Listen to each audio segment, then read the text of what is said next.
pleased to open today's conversation between Commissioner Vilda Vera Mayuga and President Carl Mason in honor of the LatinX Heritage Month. As a Hispanic serving institution, we take this month to especially celebrate the history, culture, and achievements of our Hispanic community. One member of the Hispanic community that has propelled our city forward is Commissioner Vilda Vera Mayuga of the New York City Department of Consumer and Worker Protection. This agency works to protect both consumers and workers by enforcing key workplace laws, resolving complaints between consumers and businesses, educating consumers about their rights, and available resources to achieve financial health, and so much more. Under her leadership, the department has recouped and awarded millions of dollars in restitution for New York City residents, helped New Yorkers receive millions of dollars in tax credits, and a variety of other fees. Before serving as commissioner of this city agency, Mayuga worked in leadership roles in the New York State Department of Labor, New York State Office of the Attorney General, New York City Fire Department, and others. Mayuga received her law degree from the University of Puerto Rico School of Law and bachelor's degree in international relations from Boston University. I am very excited to learn how to better protect my hard-earned money and hear more about the commissioner's work. Today's conversation will be facilitated by our college president, Carl B. Mason, a legal pioneer and voice for equality, fairness, and criminal justice reform. Before joining John Jay College, Carl Mason served as United States Assistant Attorney General and was the head of the Office of Justice Programs at the United States Department of Justice. She also served as the Deputy Associate Attorney General at the Department of Justice, where she managed the Office of Justice Programs, the Office on Violence Against Women, and the Office of Community-Oriented Policing Services. President Mason received her law degree from the University of Michigan Law School and her bachelor's from the University of North Carolina. I thank the Office of External Affairs for arranging this program and for giving me the honor of introducing the event. Please join me in welcoming Commissioner Vilda Vera Mayuga to virtual John Jay. Thank you. Thank you so much, Gloria, and thank you for pronouncing my name correctly. It doesn't happen. I appreciate it. Very often, so that's like really great, a great beginning to this, and especially the month of what we're celebrating, right? So I am super pleased to be here. Really, thank you so much. Just very pleased to join the conversation, and of course, really grateful to President Mason and John Jay College for providing me with the platform, really, right, to talk more about the work at the Department of Consumer and Worker Protection. We always share our mission to begin because I think it sets the right, what is it that we do here, which can sometimes feel confusing for some folks, but it is, we aim basically to protect and enhance what we call daily economic lives of New Yorkers to create thriving communities. And we do that in different ways. I think when you look at the name of our agency, right, it's about consumers to make sure that we're protecting them. We're offering different ways of mediation, even from bad actors in businesses. Obviously workers, right, worker protection in enforcing the laws. Some of, are very specific to New York City and make sure that workers have access to their rights.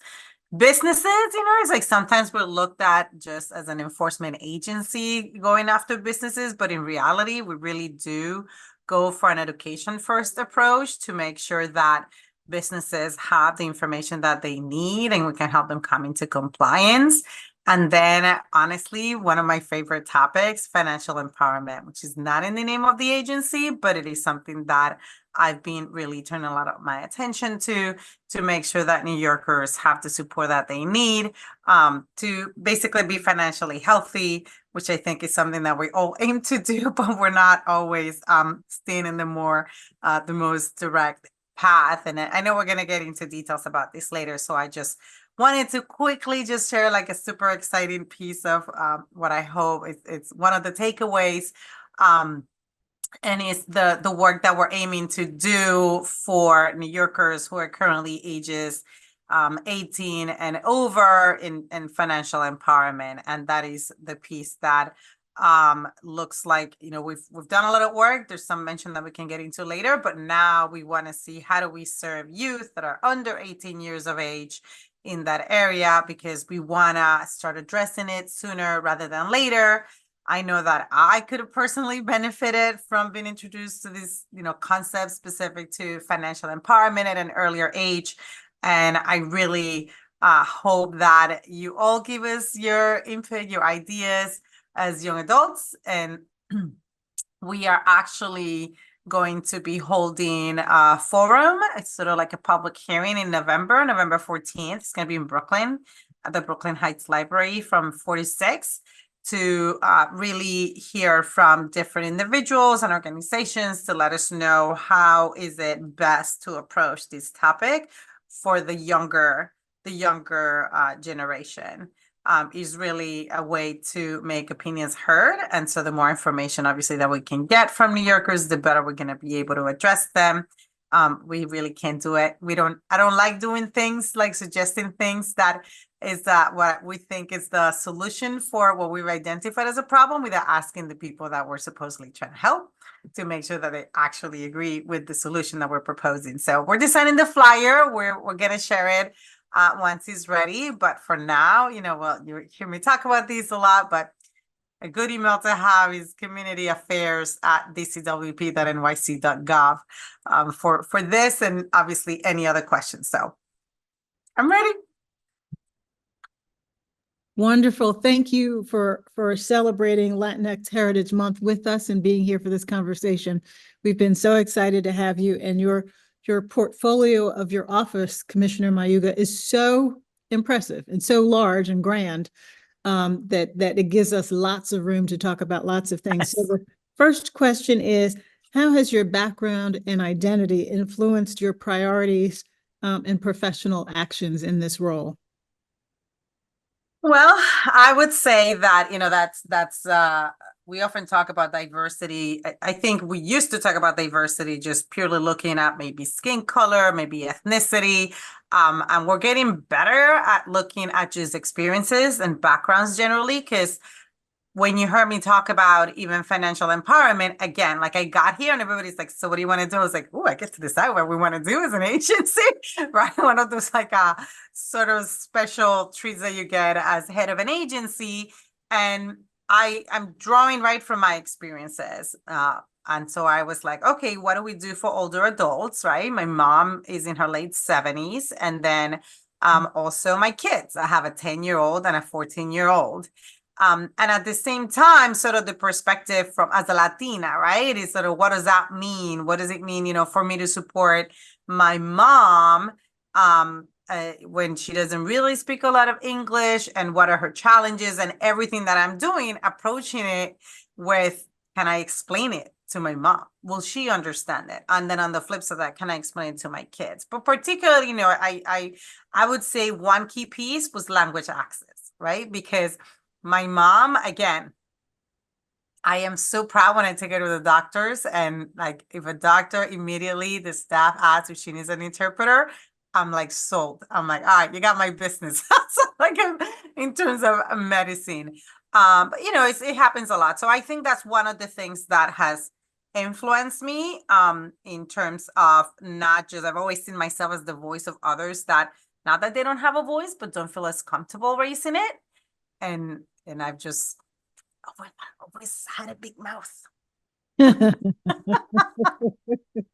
No, I don't think that at all. And I love the way that you talk about the language and its accessibility, not just in terms of, which language it is, but also the language itself, and making sure that people can understand it, whether you're old or young. So thank you for really using that word, accessible language, as broadly as possible, because it helps all of us. So you've had an interesting career trajectory. Why don't you tell us about how you were inspired, or what brought you to public service? And you may, as you tell that, I happen to know your career trajectory, but I don't think our audience does. It's impressive. And I know that Alexa, or excuse me, Gloria gave an overview of it, but please tell us how that journey led you to where you are today. Yeah, of course. I was born and raised in Puerto Rico. Both my parents were really in public service, at least until the Puerto Rican government sold the telephone company. And for my mom, my dad, who used to work. My mom was a teacher for almost 30 years in public schools. I always saw them, especially my mom, just having this huge commitment to just serving. And the importance of community and how everybody needed to contribute for success. I think as a teacher, of course, it's like it's not just dealing with the classroom, but also once the kids go home, what is it, the environment that they're seeing there? I most definitely never wanted to be a teacher because I don't have the patience that my mom has.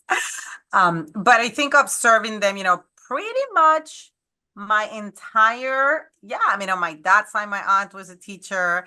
On my mom's side, it was like 9 of them, and they were all working in the public sector. In a way, it's sort of like all I knew. And when I always knew I wanted to go to law school. So then it didn't really matter what I got in my bachelor's, because I was like, fine, I got to get 4-year degree to go to law school. I'll do it. But even that, I ended up doing international relations, and I just developed this passion for like knowing and learning about other cultures and people from other places and the differences of opinion and languages. And I ended up going to Boston University. I actually thought I was never going to leave my beautiful island. I was like, I'm too Puerto Rican to leave. That's part of my trajectory also. I understand that it goes beyond the place where you're at. But even then, between my undergrad and law school, I did an internship at the U.S. Department of State, the U.S. Embassy in Montevideo, in Uruguay. Mm. And even that, like, I was just like, oh my gosh, this is amazing. This is so awesome. It's so cool. And then, I went to law school, and my 3rd year of law school, everybody does a clinic. I did it in immigration law. And even though I felt that I initially thought I was going to be an immigration attorney, like on the private sector, pretty quickly, I at the same time felt like the power was really not in there. But if I wanted to make a change, the change would come from government, because they were the ones, right, that would set the policies that then you from the private sector would have to, sure, you can challenge them, or you can, like go against them or follow them or whatever you want. But that's really where it came. And so after really not being able to get a job, because I moved to New York City 2 weeks after 9/11, I did get a job as a solo practitioner. And then I had applied for a job in the federal government in the Southern District, and as a paralegal, because I hadn't passed the bar. And so that's what I did. That's where I started sort of my trajectory in the public service. And I met a wonderful mentor there. She happened to be my direct supervisor.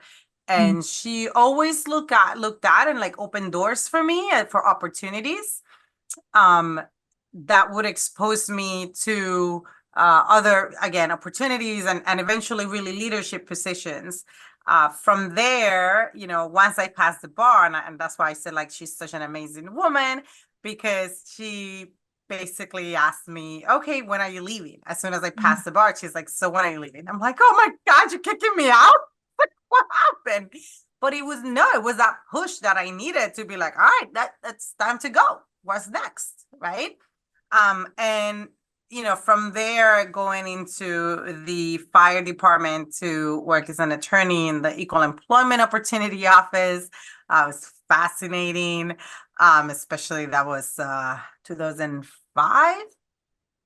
And then I really just spent a short 2 years and went on to the Attorney General's office in the Civil Rights Bureau. And that was really wonderful, because there was a vast array of different cases, from mortgage fraud, but also more in terms of targeting people of color, right, as a discriminatory tactic.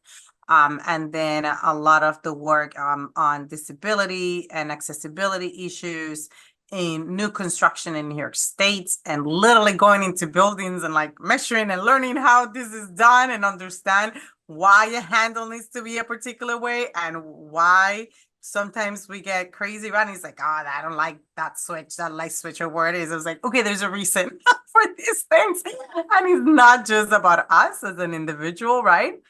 And then ultimately really doing a lot of work also related to immigration services fraud. I mean, that was most of the work that I ended up doing there related to that. And then from there, going to the Department of Labor, the State Department of Labor, where I started just overseeing a small unit that we changed the name to Division of Immigrant Policies and Affairs. And we really expanded the scope of our work to basically oversee what happens at farms in New York State, which was also very interesting to explain to my family, because being from Puerto Rico, they're like, what do you mean farms? There's no farms in New York City. And I was like, well, there's one in Queens, but it's actually, I work for the state, not for the city, and the state is pretty large. But people don't realize that, especially think, my family in Puerto Rico. And that was amazing. It really opened up my eyes to see the rest of the state and understand, kind of get out of the bubble that New York City can be with diversity, and being in those uncomfortable places sometimes where you truly are the only, either the only woman or the only person of color or the only person with an accent. It's like all of these things that really kind of put you in a crossroad, right? You can either be like, nah, I'm out. That I don't want to deal with this. I don't want the pressure. Let me go back into my bubble. Or I was like, oh, really? Okay. I'll show you Vilda over here. And that was great. That was awesome work. I mean, from that small unit, I ended up becoming the deputy commissioner for worker protection. So I ended up overseeing all the worker protection matters, with investigations related to minimum wage, overtime, unpaid wages, safety and health, in the public sector specifically, because we had the Public Employee Safety and Health Bureau. And just really learning about the space that government occupies in so much of our daily lives. I remember even within that unit of safety and health, learning was like, oh, wow, we have like asbestos inspectors. We have boiler inspectors.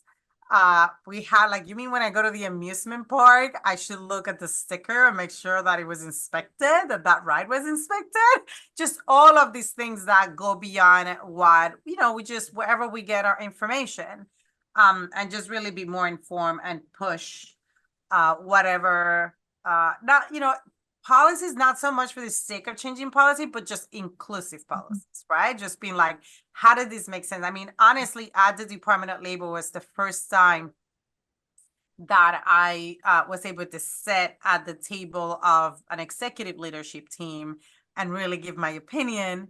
I think, I still remember just being at a meeting when somebody's talking about basically people of color. I'm like, what do you know? You're not a person of color. We're here deciding on policies to impact people that we don't know what their life is like. We don't know what they need. We're like, oh, I know what you know. I was like, no, you don't. You're making a lot of assumptions. And not that because I have like a brown color, I'm going to know whatever the brown people need or want. But it certainly, adds like one more opinion and background to consider. That was really the first time where I had that. And I took that with me when I went to the Industrial Board of Appeals.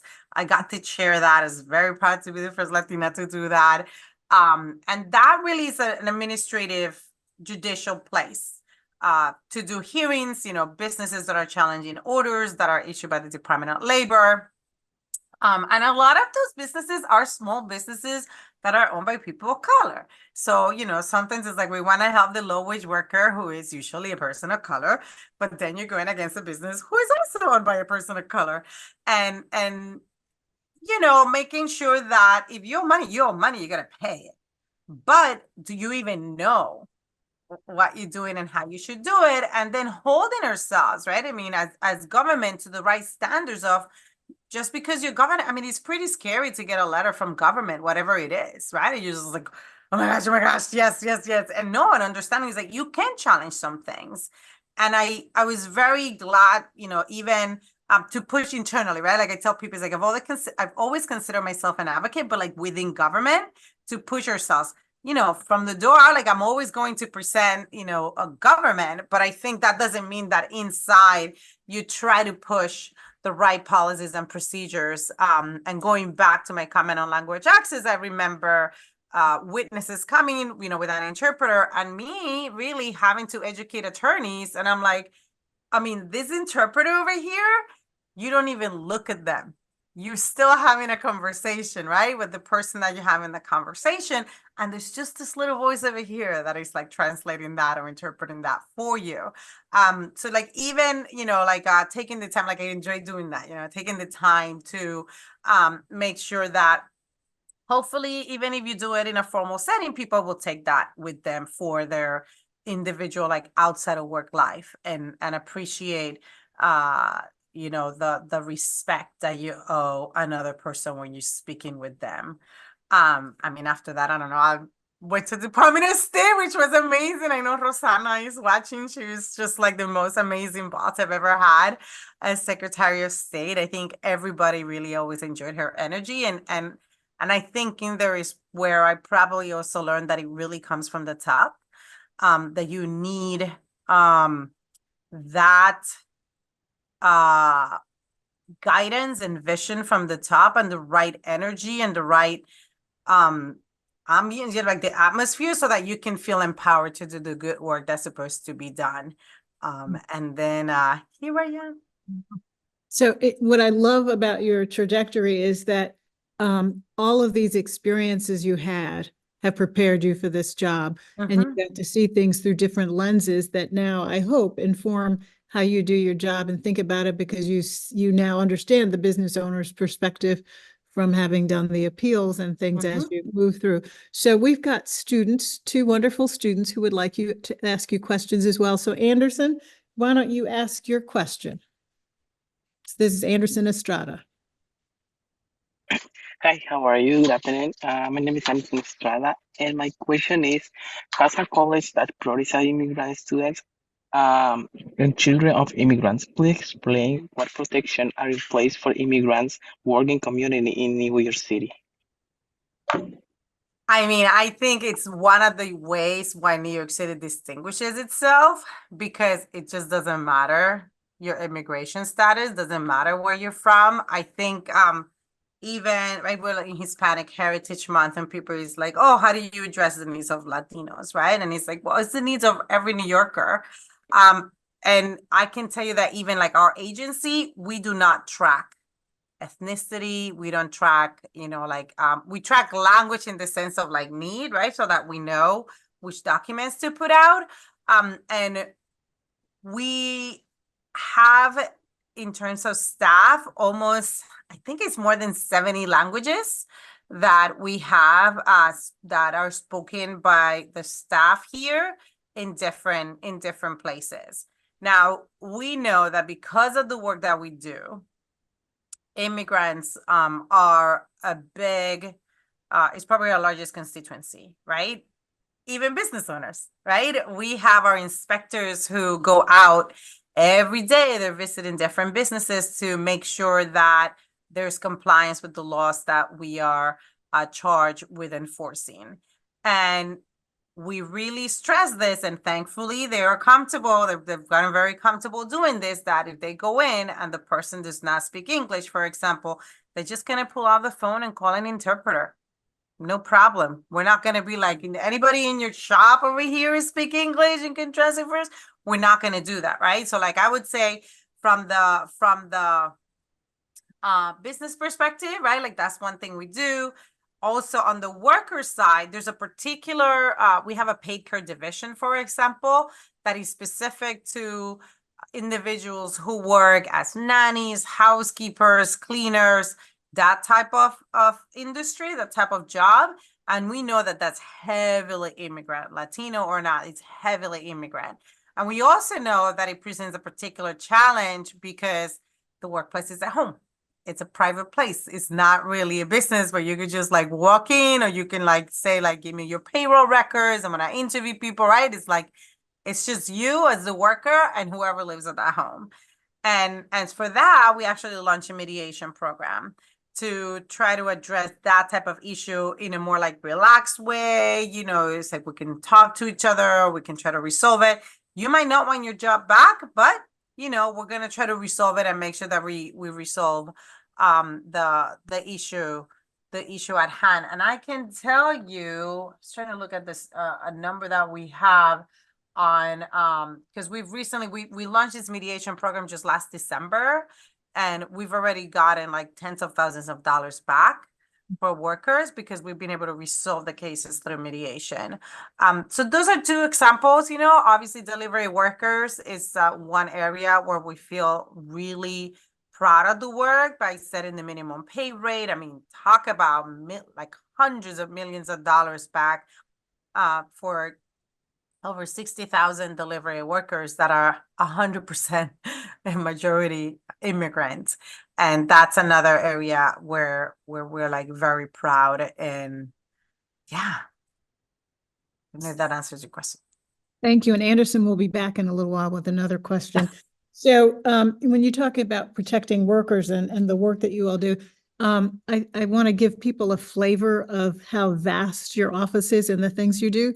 So I want to talk about the Chipotle decision, the settlement, and not about the settlement itself, but what kinds of jobs were involved in bringing about that $20 million restitution settlement, so that our students can see the range of opportunities that are available in your offices as career opportunities. And again, I want to thank you for having our dispute resolution students as interns in your office. Yay. Yes, no, Chipotle is part of the work that we do under Fair Work Week. And Fair Work Week is a law that applies.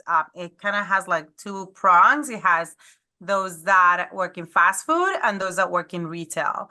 And it is about predictable scheduling. It is about, you know, as a student, you have your schedule, you got to show up to class, you know, and a lot of times we also have to have a job. And so you're working, and it cannot be that your employer all of a sudden says like, I need you to stay a little longer and you don't have a choice. Or last minute telling you that you have to take on another shift or extend it or cancels it. And then that compromises your finances, right? And so it's all about predictable scheduling. Fair Work Week pretty much applies to everybody in a job, except really for managers. But we did a lot of work there through investigators. Our cases start by receiving complaints, right? Like we can start them on our own, but we're pretty busy with the ones that we just get generally. So we're generally taking a look at the complaints that are coming in. And so we receive those complaints for workers, and you have intake teams that are going to review those and are often in touch with individuals to find out more information and make sure that is what we would call actionable, right? There's enough there for us to proceed. Obviously, in a case like the one from Chipotle, you know, we had enough numbers that we decided to then, like, right, we will take it to the next step, where an inspector will be then reaching out to the business, and we have obviously templates that we will tweak and edit as needed depending on the case to request information. One of the great powers that we have under that law is that we can request information from the business without starting a proceeding, right? It's sort of like issuing a subpoena, and we can get the records of workers. Because one of the things that we want to do is that we don't want to reveal anybody's information. By law, actually, we can't reveal who's the complainant unless we need to resolve the case. And if we do that, we're going to let you know before. That's usually in cases of just cause. And there's what we call just cause provisions within Fair Work Week that we didn't Not in this Chipotle case, although we have it in other Chipotle cases that we resolve, where you cannot be discharged without what we call a just cause. Obviously, if you want your job back, we got to tell them who it is so they can give you the job back. But otherwise, we send this massive survey out via text. We use a tool that we take into account. And it's like, so you could be doing that, right? It's like, what's the proper language that we're going to use to get people to actually respond to these text messages? What is the answer that we're going to have 311 give people who call so that they know this is not a scam? Because, right, it's like the other side of us is consumer protection. We want to make sure that people, we're always saying, like, don't praise the links and the tags that you don't know, right? It's like, so we got to counter and make sure that people know that we're legitimately government, really trying to help them. We have a really amazing team of data scientists, actually. Because that's how we have done it work most efficiently. Instead of going like piece of paper by piece of paper, right? We're just looking at all of this data and information and using technology to help us get to a number faster, right? And we're looking to that, all the information that we get from workers, from, in this case, Chipotle, so that we can work on what we would call a findings letter to send an employer. And then we would engage, right, with the employer to make sure that we can try to resolve it. It's always better to try to settle the case. In this situation, it was mediated. It did take a little bit of time because it was such a large case. Of course, we needed to, it took time because of that. But I mean, it's like investigators, lawyers, data scientists, intake staff, like all of those are jobs that take part of this. And I say, beyond the investigators and lawyers, because I know John Jay does a lot of that, right? But also what I was saying with the surveys, like you got to figure out what am I going to say? To our point before, and language beyond just like something other than English is like, which words are you using to actually elicit the information that you need, right? And just like speaking, you're trying to mediate something, you want to get that employer to give you some information. It cannot be said, well, you have to give it to me. I mean, it's like, think of working with a kid. And it's like, right, if you have a kid, it's like, and you're trying to tell the kid, it's like, oh, just do it. Sometimes, you gotta get real good with words. So I'm hearing in terms of, I love the way you described the many different varied jobs there are, but the skills underlying them, you want people who are critical thinkers. You want people who have the ability to analyze data. Importantly, you want people who can communicate well and persuasively, not just communicate, but do it persuasively, because even though you have power, it isn't always the way to get to the resolution you want. And so that I love the articulation of all the different jobs and the skills you need. So I hope our young people are listening. So speaking of our young people here, one of the things that CUNY and John Jay are known for is social mobility. And I know you've talked about one of the main offices you have is the Office of Financial Empowerment. How would you advise our students about what they should be thinking about as they move into the middle class from being students, and how to preserve their economic security and increase their economic mobility opportunities? Yeah. Listen, I think you're all over 18.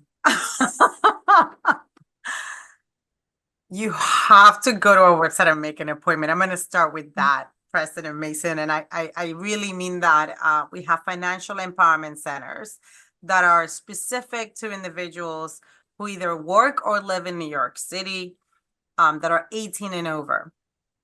And the way it works, and I can tell you firsthand because I use them. I didn't use them until I started here because I didn't know they existed, is they're going to do a financial health assessment. And what that means is that, yes, you're going to answer uncomfortable questions and you're going to be vulnerable, and we're going to try to really get out of our comfort zone that we talk about so much to move forward professionally. But this is more like on a personal level, because I think especially, I think I can say people of color generally, but I know that Latinos for sure, you kind of grow up with a little bit of shame to talk about your finances, right? You either make it or you don't. And if you have a lot of debt, you should not be talking about taking vacation, because how dare you when you haven't paid your student loan? Whatever. There's many variations of that. But we always trying to I think we always put it last to talk about our finances, to really have that upward economic mobility. It's sort of like, well, it's just going to happen. I'm just going to figure it out. And by sitting down with a financial counselor, first of all, it's confidential. You're literally in an enclosed office that these places. We do it in whatever language the person is comfortable, whether it is that the counselor speaks the language or through an interpreter. And the questions that you're asked is like, okay, how much money do you make, if anything, right? What's your debt? How much are you spending in laundry and food, the coffee, going out, traveling, vacation, if you have kids, on your kids' activities, whatever it is, your rent or your mortgage or insurance, whatever it is, it really forces you to take stock of all of the things related to money, which I know that there's apps that do this and tell you just input your information. I'm going to give you a plan, but not going to speak negatively about those, but there's no replacing having a conversation with a human who can really point you and have it as individualized as it could ever be. It just doesn't replace that, right? To talk to a person. And you're going to talk about, what's your goal? Is your goal to save a certain amount of money? Is your goal to reduce your debt? Is your goal to increase your credit score because you want to qualify for some financing, for car, for whatever that's going to be best for you? And then tackle that. And then the really also great thing about these financial counselors is that they're going to be aware of certain programs that perhaps you qualify that you didn't even realize that you qualify for, and can be like, okay, let's look into this. And I got to tell you, public service loan forgiveness program, another reason to join the public service. I was finally able to take care of it. I mean, I don't think it was in my bio, or maybe it is, but I graduated undergrad in 1998. And up until last year, I still had a student loan balance of over $30,000. And finally got it forgiven through the public service loan forgiveness program. But it was only because these financial counselor helped me maneuver and navigate that system, that I was kind of embarrassed, that I was like, are you kidding me? I go to college. I go to law school. I'm a freaking commissioner. And I can figure out how does it make a freaking application online. Can I not read? But it's it can be confusing. It can be complicated. And while we're trying to figure things out, I'm not gonna get a medal for figuring it out on my own. I just don't want to have this debt anymore. I got a 10-year-old and a 14-year-old, right? And that was a very tangible thing for me to accomplish. And then also helping me, it's all right, where's your debt? And writing it down, and it's this is how we're gonna tackle it. And then visiting her again and be like, I didn't quite do what I said I was gonna do. And she's like, all right, let's look back into it. It's without just overcoming that shame of oh my gosh, I didn't do what I was supposed to do, and just pivoting in whatever way. So you really, I mean, I think that's just the one advice that I really want to send through. It's nyc.gov/talk money. And there's a map. You put the zip code. It tells you where it is. And you really, it's do it soon, do it early. It's just the best way. Even if you want to take the advice and not go back for a few months, it's you have to. And I think we talk about peer pressure. I think usually when people are younger.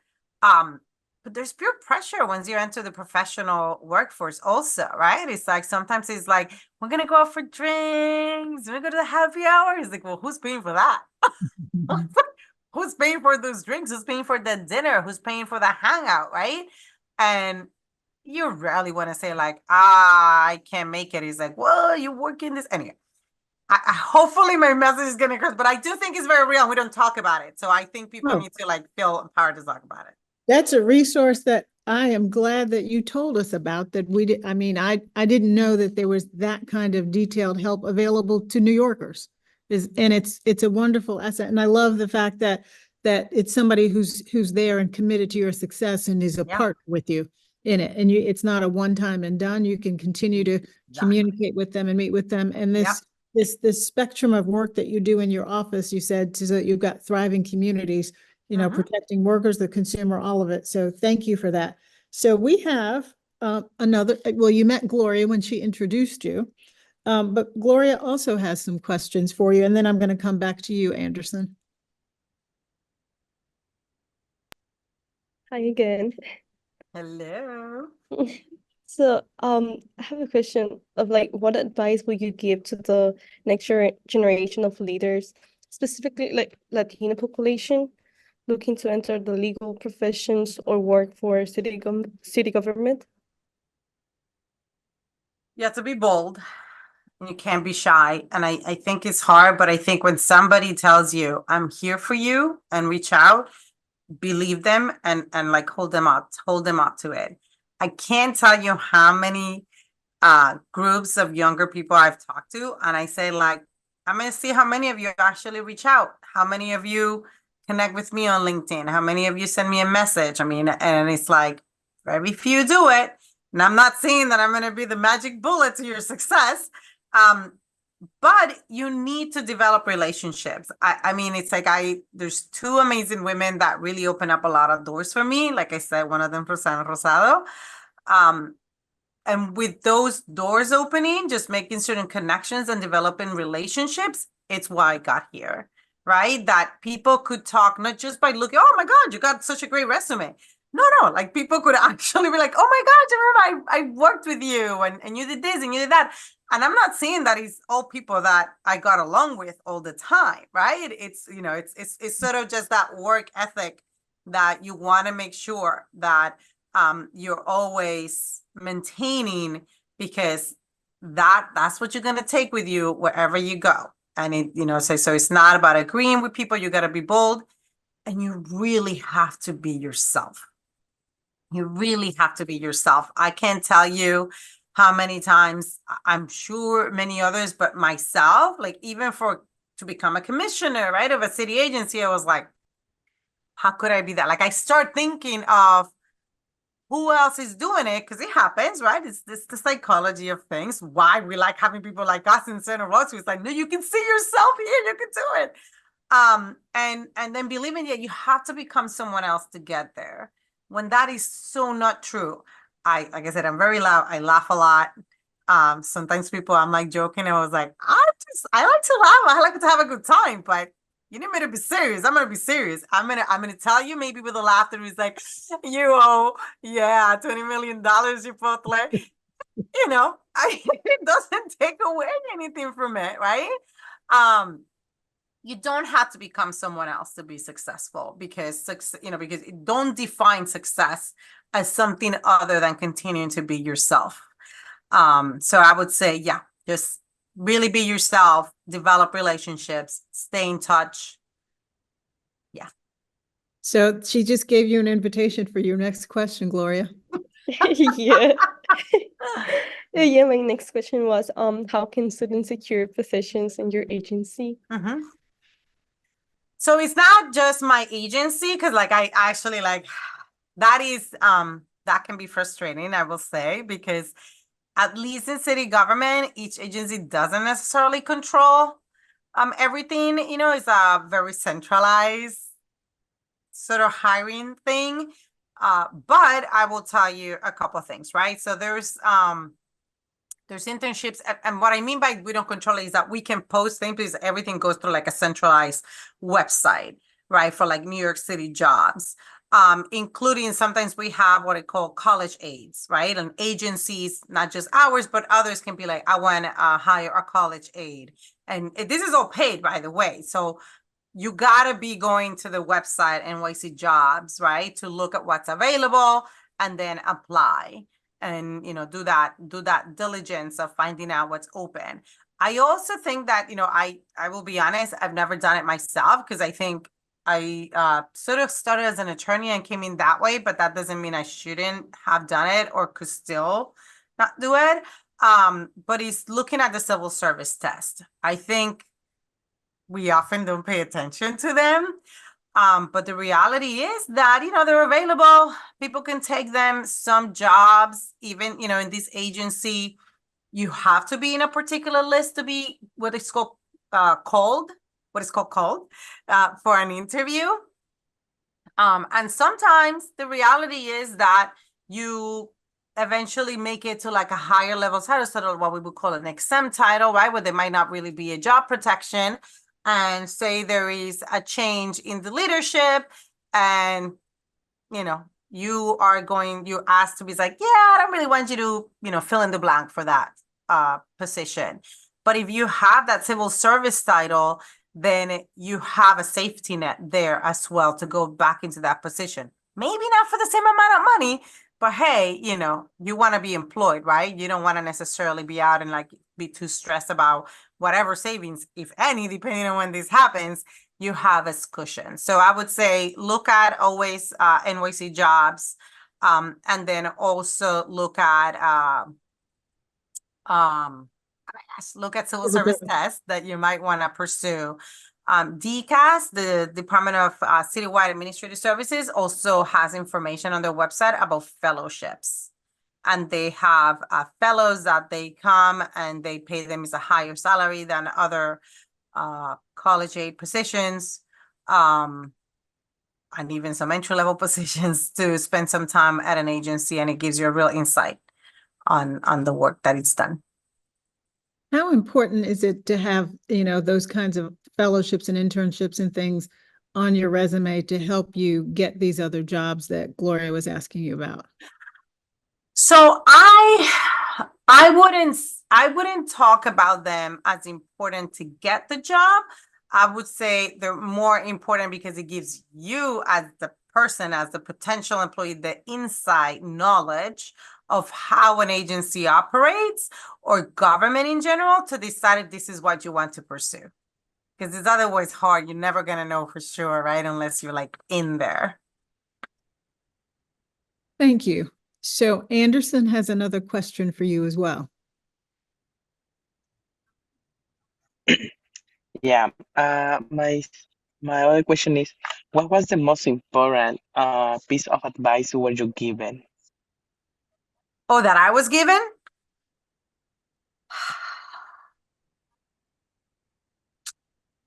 Seriously, Anderson? I didn't say they'd be easy questions. I know, right? I think I'm gonna go with ethics. I have been told by different people, from my parents to others in government, that I think because of the power in government, you're going to be pressured. And I'm not talking about illegalities. I'm more talking about like equality and equity, right? And sort of not forgetting where you're coming from, and also remembering again, like your ethics. It's almost like the peer pressure that you got to look out for constantly, and make sure that even if you really want to help someone, you gotta make sure that you're helping everybody because you're government. And I think just having that responsibility of who you're representing, and so that you can carry your name always with you. And like I was saying earlier, I ended up, when I got appointed for this job, I was looking for what we call validators, right, of the work that I had done before. And one particular group that I reached out to, and the leader, I butt heads a lot with that person, but I respected them, and they respected me because they knew what I was doing from my position in government was one different than what they were doing with their focus. But it was always been very upfront about it, just like that ethic. And I think, the ethic piece and just the honesty. Nobody can ever say I stabbed anybody in the back. If I have something to say, I will tell you. I will tell you to your face, and I will say respectfully. And we can disagree, but I'm going to tell you. I'm not going to send a messenger, and I'm not going to say it behind your back.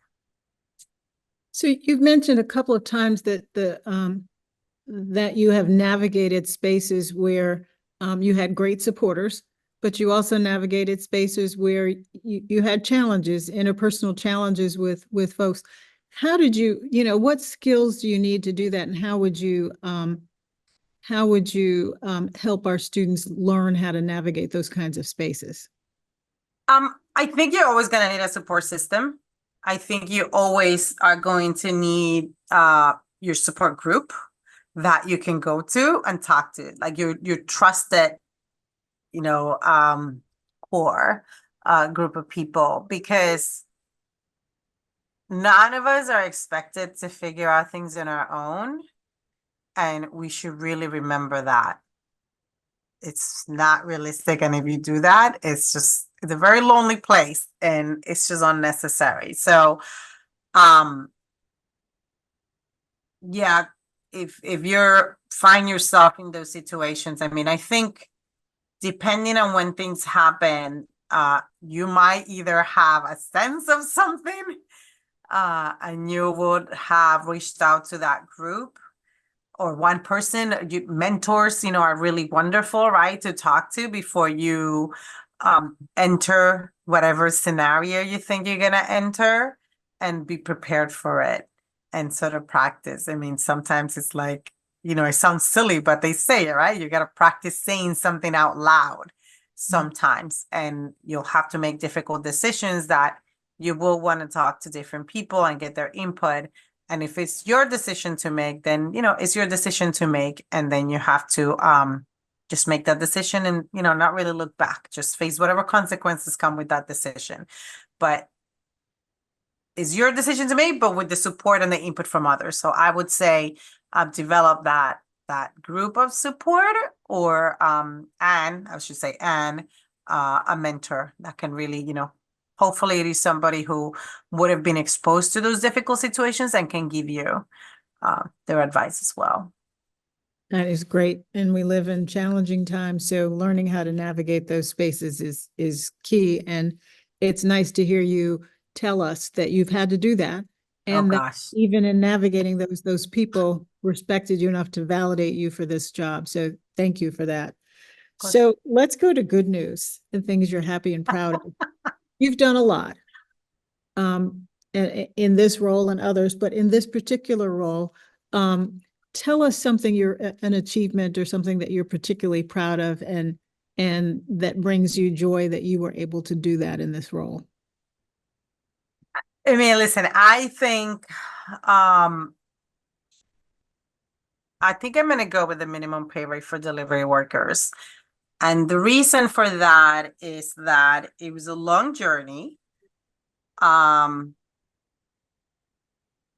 It was a challenge to stay the course, not because I would have ever doubted that it was the right course, but because the impact of it is so huge that you're obviously going to get a lot of pressure from the various stakeholders. And I am very proud of not just the result of it, where we are now, but the process to get to it, in terms of how we engage with the various stakeholders. Again, not shying away from people being having a different opinion that where we landed, but also adjusting and welcoming and making changes in response to those, right? Just being humble enough to be like, you know what? You're right. I should actually, like, you're saying that I should listen to you. Let me see what I can change to still achieve the goal, but recognizing the impact that it can have in various stakeholders, and, not disrupt, right? Like, not, at least in a negative way. And I mean, it's just, I mean, obviously we continue with that work and not everybody in agreement. But it was a pretty bold step that certainly came from the city council, right? In the law that they passed, but there was no number there, right? We had to figure that out. And the process, like internally and externally, was very intense, but it was nice. Like it's how government should work. Like bringing everybody and seeing the impact of that. Thank you for saying out loud that change takes time. And we live in an age of instant results or expectations of instant results. What was your journey to learning? Because because you didn't, I think you had to learn it, that patience. What was your journey to learning that it takes time for something that's important to do? And how do you help our students appreciate that as they think about the changes they're pushing for? I mean, you kind of lived through it, but I think I'm going to go back again to mentors and observing how they handle challenges and how you're like, why did you say that? You should have pushed it. We're like, just drop it. We're going to get there. We're going to get there. My dad often says that the smartest person in the room is the one that speaks the least. And I think part of the what do you call it? Part of the tactics, it's the tactics sometimes sounds negative, but like part of the things that I use, the tools that I use, was really just listening and not reacting, because I think especially when we're younger, we're like just immediately want to respond and say something. It's like, just we could just listen. And truly listening, right, means that you're not thinking about what you're going to respond to it. You're like, gotta really take it all in. That's like the real active listening that, I mean, I just turned 48 last week, so it's a process, but it took me a while, and it took me a while to also, my husband used to joke with me that he's like, we're not in a court of law when we were at home, because I would tell him things. I was like, oh, you might want to take a deep breath and restart that conversation. I mean, I got a great life partner for that, right? Like, because he's just like, we'll just be like, you are having a moment, and I'm just gonna let you have it. But I think it's that, I think it was realizing, just observing others and how they reach success, and how so much of that and getting to that place was the listening part and the not shying away from difficult conversations. I think I did verbally sometimes tell people. I mean, when I told you when I was at the Department of Labor and we kind of just took over the agricultural program, it wasn't in my portfolio initially. We had to push internally and we had to push externally. And I'm not going to say some of the names that I was called for pushing that, but you're just like, okay. And oftentimes they said, like, I would just like the opportunity to try it. And if it doesn't work, then we know it doesn't work and we'll go back. But if it does, then it's going to be better than what it is now. So it's listening, and you really should have a good understanding of the impact that you believe whatever policies you're going to put in place are going to have, so that you can make things tangible for someone else. Because otherwise you might get the perspective is like, if it's not broken, why are we trying to fix it? Right. And sometimes, sure, it's not broken, but it can certainly look prettier and shinier. You might want to really be able to make things express things in a tangible way. I love how you align, this being bold and not being shy, but also understanding that change not only takes time, it takes strategic work. Oh, yeah. Partnerships, and working with people on a different timeline that may not match up with yours. And that comes from listening. So thank you for sharing that. So we have a question in the chat, and someone would like to know, what is something you learned about the space you are in that you would like to share with us? And they say your experience as a Latina woman in power. Oh my gosh. We didn't promise easy questions. I know, but I love them. And this is great. Obviously, you have a great student body that's already been bold, right? Because this is what it's about. You can't shy away. You can't be worried. It's like, I wonder what she's gonna think of. No, forget you ask the question, right? So here's one thing that I think I can say in a very tangible way. One thing that I've learned is that when that a lot of people actually think or want to ask a question that I have, but they don't dare ask it. And that when I often open my mouth, other people are grateful because for whatever reason, they don't feel like they could ask the question or that they should ask the question. I can tell you that. I mean, I often tell people, it's a story of my life. Asking a question and then someone quietly coming later is like, I'm so glad you asked that question. It's like, ask it. Why does he always have to be me? And so I think that's one thing that I've learned. And honestly, also, there's still a lot of misunderstanding and misconceptions about what it means to be a Latina. I can tell you that I don't cook. I don't know how to cook. I don't like the kitchen. And my husband is the one who does laundry in the house. What can I say? You know, it's like, but I still go to places where like, what are you cooking tonight? And he's like, why are you assuming I'm cooking tonight? And so I think I give you those two. One that is unfortunately, I think, a negative, that they're still fighting against these things. And then the second one is that piece of I've learned that I should ask and not assume that others already know, because they don't either. I love your confidence, and I know that you had to grow into it. Oh yeah. And so thank you for taking this time with us today to share really so much of yourself and your vulnerabilities and your whole self with us, because it's important for our students to be able to see that you are leading this, but you've got some of the same issues and challenges they have, and how you navigate these spaces. So thank you. Do you have some closing thoughts that for us of things that I didn't ask you that you would love the opportunity to express? I think we'd be pretty good in covering. I mean, again, just remember, you got to be bold. You got to be yourself. You got to just get out there. I think, people always talk about getting out of the comfort zone, but you don't want to limit yourself to new opportunities. You want to make sure your voice is heard, and civic engagement is a really, really, really important thing.